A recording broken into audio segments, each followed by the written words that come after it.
নমস্কার বন্ধুরা, লুবনার রাসোইতে আবারও সবাইকে স্বাগত জানাই। শীত চলে যাওয়ার আগে অবশ্যই একবার এই রান্নাটা তৈরি করে দেখে নেবেন। এটা আমি রুই মাছ দিয়ে করেছি, আপনারা যে কোনো জ্যান্ত মাছ দিয়ে এই রান্নাটা করে নিতে পারেন। সবার প্রথমে এখানে আমি নিয়েছি 5 পিস রুই মাছ, যেটা জল দিয়ে পরিষ্কার করে ধোয়ার পরে লবণ, হলুদ আর সামান্য একটু লঙ্কার গুঁড়ো দিয়ে মাছটাকে ভালো করে মাখিয়ে নেব। মাখিয়ে 5 মিনিট মতো রেখে দেব।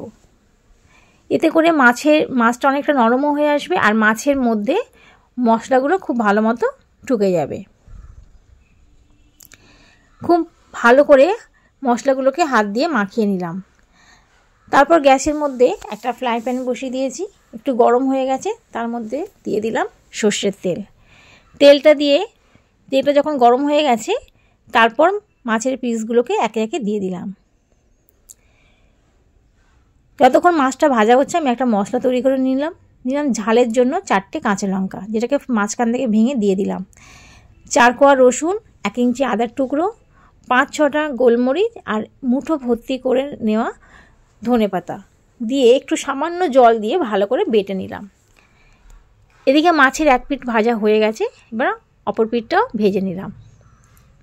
2 পিঠ ভালো করে ভেজে নেওয়ার পর মাছগুলোকে প্লেটে তুলে নিলাম। এবার একটা কড়াই বসিয়ে দিয়েছি। কড়াইটা যখন খুব ভালো মতো গরম হয়ে গেছে, তাতে দিয়ে দিলাম সর্ষের তেল। তেলটা আবারও গরম করে নিয়েছি। ফোড়নে দিয়ে দিলাম 1 চামচ জিরে আর গোটা গরম মশলা, যার মধ্যে এলাচ, দালচিনি আর লবঙ্গ আছে। আর দিয়ে দিলাম একটা শুকনো লঙ্কা। ফোড়ন থেকে যখন মিষ্টি গন্ধ ছেড়ে দিয়েছে, তখন একটা মিডিয়ামের থেকেও বড় সাইজের পেঁয়াজগুলোকে দিয়ে গোল্ডেন ব্রাউন করে একটু ভেজে নিয়েছি। যখন পেঁয়াজটা ভাজা হয়ে এসছে, যে ধনেপাতার পেস্টটা তৈরি করেছিলাম সেটা দিয়ে দিলাম। দিয়ে গ্যাসের ফ্লেমটাকে মিডিয়াম টু লোতে করে বেশ কিছুক্ষণ সময় ধরে মশলাটাকে কষিয়ে নেব, যাতে মশলার মধ্যে থেকে কাঁচা গন্ধটা একদমই চলে যায়। সামান্য একটু জল দিলাম, দিয়ে আবারও একটু মশলাটাকে কষিয়ে নিচ্ছি। এখন মশলার মধ্যে দিয়ে দিলাম কিছু গুঁড়ো মশলা, খুব সামান্য পরিমাণে হলুদ গুঁড়ো, 1 চামচ ধনে গুঁড়ো আর 1/2 চামচ জিরের গুঁড়ো। এই শুকনো মশলাগুলোকে দিয়ে আবারও একটু কষিয়ে নেব। কষাতে কষাতে যখন ভালো মতো মশলা কষানো হয়ে যাবে আর তেলটাও ছেড়ে দেবে, তখন তার মধ্যে দিয়ে দিলাম 1 বাটি ফ্যাটানো টক দই, মানে 4 চামচ টক দই, যেটাকে জল দিয়ে আগে আমি ভালো করে ফেটিয়ে নিয়েছিলাম। আর টক দইটা অবশ্যই রুম টেম্পারেচারে থাকতে হবে, ফ্রিজে ঠান্ডা টক দই দেওয়া যাবে না।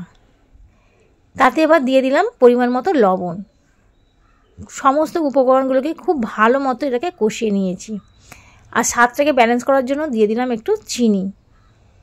আবারও কিছুক্ষণ, মানে 2-1 মিনিট মতো এটাকে কষিয়ে নিয়েছি। মশলা খুব ভালো মতো কষানো হয়ে গেছে, তেল ছেড়ে দিয়েছি। এবার দিয়ে দিলাম জল, মানে এখানে মুসো গরম জল ব্যবহার করেছি। 2 মিনিটের জন্য জলটা ফোটার জন্য রেখে দিলাম। যখন খুব ভালো মতো গ্রেভিটা ফুটতে শুরু করে দিয়েছে, তখন ভেজে রাখা মাছগুলোকে গ্রেভির মধ্যে দিয়ে আবারও কিছুক্ষণ ফুটিয়ে নেব। মাছের সমস্ত মাছগুলোকে 1 পিঠ করে উল্টে দিচ্ছি। এবার গ্যাসের ফ্লেমটাকে লোতে করে দিয়ে আরও কিছুক্ষণ আমি মাছটাকে ফুটিয়ে নেব। তারপর আমি ঢাকনাটা খুলে দিলাম। দেখুন গ্রেভিটা অনেকটা শুকিয়ে এসছে আর একদম ঘন হয়ে গেছে। এবার আমি উপর থেকে দিয়ে দিলাম গরম মশলা। এটা গরম ভাতের সাথে খেতে খুবই ভালো লাগে। শীত চলে যাওয়ার আগে অবশ্যই এই রেসিপিটা একবার তৈরি করে দেখে নেবেন। আজকে তাহলে রেসিপিটা আপনাদের কেমন লাগলো অবশ্যই কমেন্টে জানাবেন। ভালো লাগলে চ্যানেলটাকে লাইক, কমেন্ট এবং সাবস্ক্রাইব করে নেবেন। ভিডিওটি দেখার জন্য ধন্যবাদ।